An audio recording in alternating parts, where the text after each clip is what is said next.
Get ready to indulge in a dessert so heavenly, it'll make your taste buds dance with joy. Today, we're whipping up a silky smooth, irresistibly creamy caramel pudding that's sure to become your new favorite treat. This classic dessert has been delighting palates for generations, and for good reason. It's the perfect balance of rich, buttery, caramel, and velvety custard that'll transport you to dessert paradise with every spoonful. But here's the best part. We're making this decadent delight together, step by step. No fancy equipment needed, no complicated techniques to master, just pure, homemade goodness that'll impress your friends and satisfy your sweet tooth any day of the week. And hey, before we dive in, do you and T forget to hit that subscribe button so you never miss out on delightful recipes like this one? Let us start by gathering our ingredients for this quick and easy caramel pudding that's bursting with flavor. In a medium saucepan, we'll combine 1 cup of granulated sugar and 1/4 cup of water. This is where the magic begins.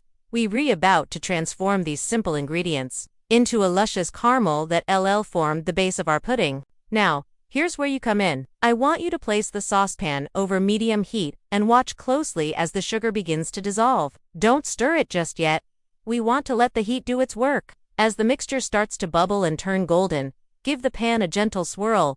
Can you see the color changing? That's the caramel forming right before your eyes. Keep a close eye on it, because caramel can go from perfect to burnt in seconds. When it reaches a deep amber color, carefully remove it from the heat.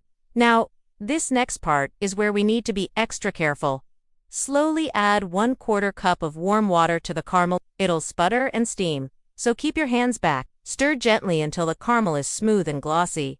Doesn't that smell amazing? Let's divide this golden goodness among 6 ramekins, or small dessert cups. Tilt each one to coat the bottom and sides evenly. This caramel layer will create a beautiful, syrupy topping when we invert our puddings later. Set these aside to cool while we prepare the custard. In a large mixing bowl, we'll whisk together 4 large eggs and 2 egg yolks. The extra yolks will give our pudding an ultra-rich, creamy texture. Now, add 1/3 cup of sugar and whisk until the mixture is pale and slightly thickened. Can you feel your arm getting a workout? That's the sign of a true homemade dessert. Next, let's warm 2 cups of whole milk in a saucepan over low heat. We don't want it to boil, just get it nice and steamy. Can you see those little wisps rising from the surface? That's perfect. Now, here's a little trick to make our pudding extra special.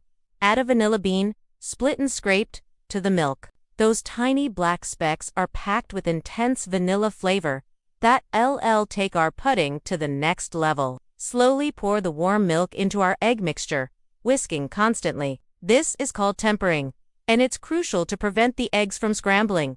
Keep whisking until everything is well combined. Now, strain the mixture through a fine mesh sieve back into the saucepan. This will catch any bits of egg that might have cooked and ensure our pudding is silky smooth. Cook the custard over low heat, stirring constantly with a wooden spoon. This is where patience pays off. Keep stirring until the mixture thickens enough to coat the back of the spoon. When you run your finger through it, it should leave a clear path.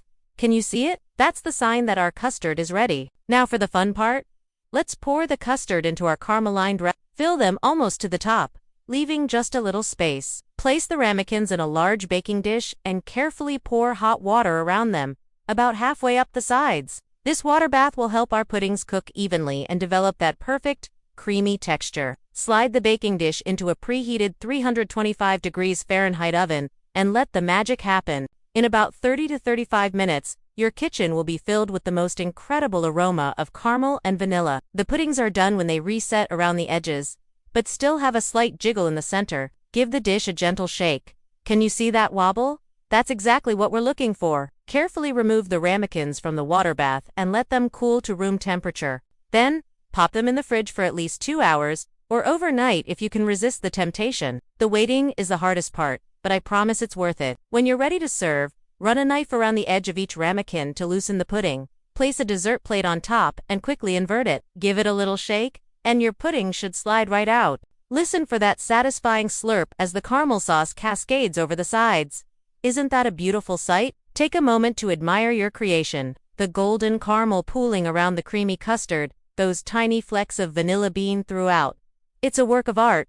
Now, grab a spoon and dig in. Feel the way the silky pudding melts on your tongue, followed by the rich, buttery caramel. It's a symphony of flavors and textures.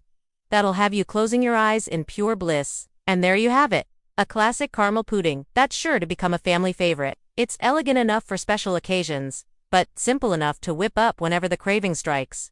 Plus, you made it all from scratch. No boxed mixes or artificial flavors here, just pure, homemade goodness. Remember, the key to perfect caramel pudding is patience and attention to detail. Don't rush the caramel making process. Keep a close eye on your custard as it cooks, and give it plenty of time to chill. These little steps make all the difference between a good dessert and an unforgettable one. So, why not gather your loved ones and treat them to this delightful dessert?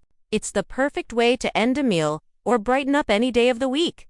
And who knows, you might just become the designated dessert maker for all your future gatherings. Before you go, don't forget to like this video and share it with your fellow dessert lovers. And if you tried this recipe, leave a comment below and let us know how it turned out. We love hearing about your kitchen adventures. Until next time, happy baking and enjoy every spoonful of your homemade caramel pudding. It's not just a dessert. It's a little cup of happiness that you created with your own two hands. Now that's something to be proud of.